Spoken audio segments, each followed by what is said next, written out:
You know, sometimes I wish I was more excited for a movie than I actually am. This is one of those times.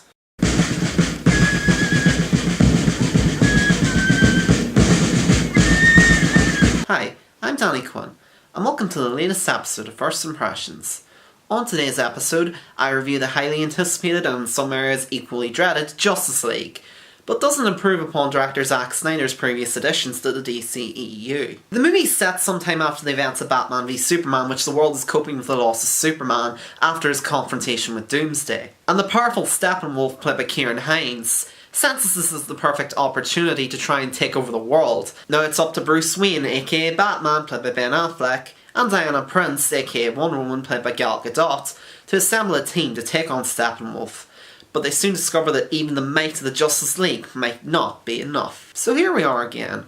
The DCEU is back with their latest outing. It's their answer to the Avengers, and despite what my intro might have suggested, I was somewhat looking forward to this movie. Really, I was. But I'm not gonna lie, I approached this movie with more trepidation than anticipation. Not just because of my mixed feelings on the previous DCEU movies, Wonder Woman aside, but also because of the rumours surrounding the film's production. You probably heard about them. Most notably that Joss Whedon had been brought aboard to reshoot a significant chunk of the movie after director Zack Snyder stood down in the wake of his daughter's suicide. And there's also rumours floating around that Ben Affleck might not be playing Batman again. And yeah, the DCEU hasn't exactly had the greatest track record.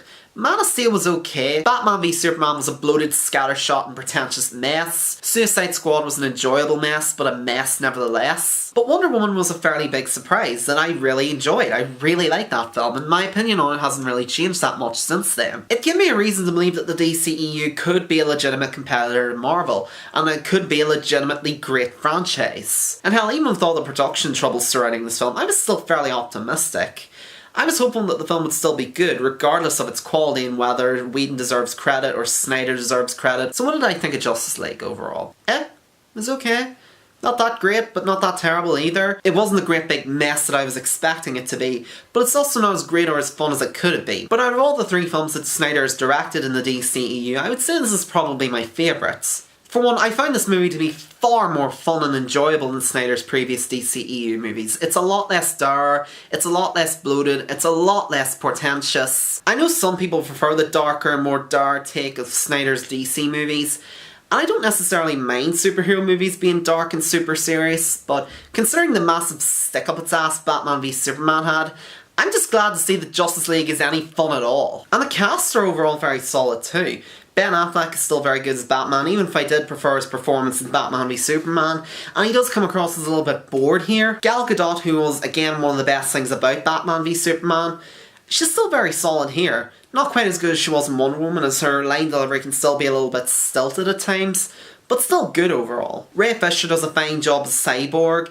Ezra Miller and Jason Momoa are great as the Flash and Aquaman. I thought they got a lot of chuckles out of me. They were quite entertaining and a lot of fun. They were definitely among the main highlights of the movie, and I thought the cast overall had good chemistry with each other. But out of the cast, I would say the best performance easily comes from Henry Cavill as Superman. I thought he had the potential to be a very good Superman, and he showed that in Man of Steel and Batman v Superman, but he was constantly let down by the material. And playing a very stoic and broody Superman didn't exactly help matters, especially in Batman v Superman where he barely had anything to say or do. But in this film he really nails the character. It's almost like the shackles have been lifted off him, and he's allowed to play Superman the way that we all know and love, and he is genuinely charming. The set pieces are also a lot of fun.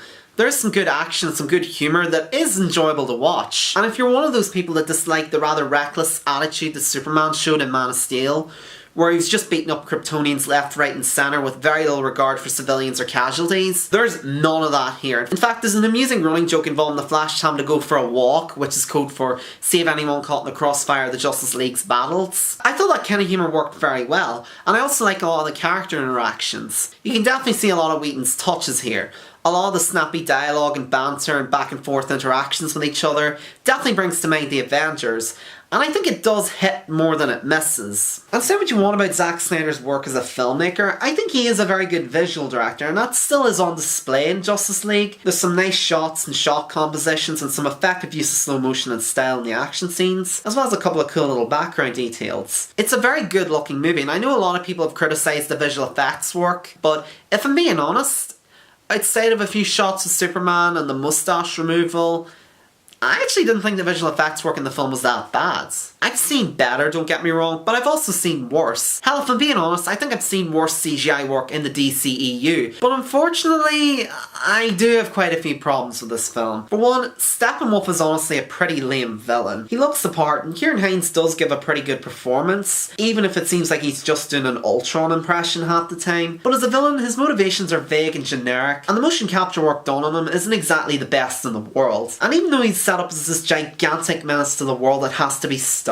he never really feels like that much of an overarching threat. He just lacks that sense of menace that a villain like this really needs. In fact, most of the time he's completely shown up by his own parademons, who are far more menacing, far more intimidating, and far more scary than he is. And although Cavill himself is fantastic as Superman, and I like the way that they portray him in this film, the way they actually use him in the film, on the other hand, not so much. He's not really given that much to do, and he spends much of the movie off screen. And some of the scenes with him are quite frankly ridiculous.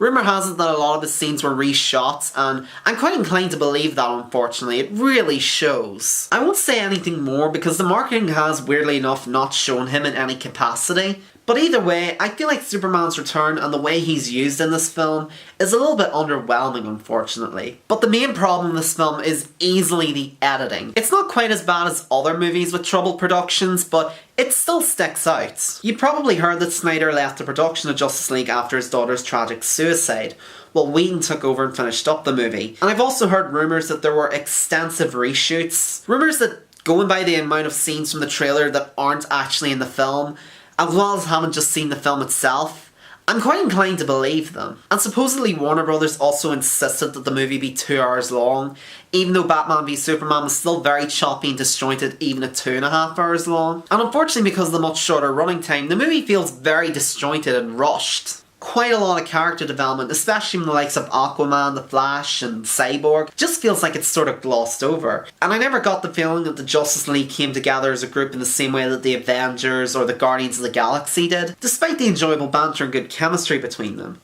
It's because a lot of the relationships just feel like they form way too quickly. They just don't pack that punch or impact that they want to have. It has the same problem that Suicide Squad had, where the team dynamic just kind of felt like it came together way too quickly, albeit not quite to the same extent as that film. The film also has a similar problem to Suicide Squad, where as a result of the heavy reshooting and re-editing, it often feels like two movies spliced together. You can really tell what scenes were shot by Snyder and what scenes were shot by Whedon. I know some people will probably debate whether this is a Zack Snyder film or a Joss Whedon film, but this honestly feels like a film made by neither. It just feels like it was made by a committee. There's a lot of tonal shifts, and it feels like a tug of war between two directors with very different and very distinct styles. But even then, I wouldn't quite say it sticks out as much as it does in Suicide Squad.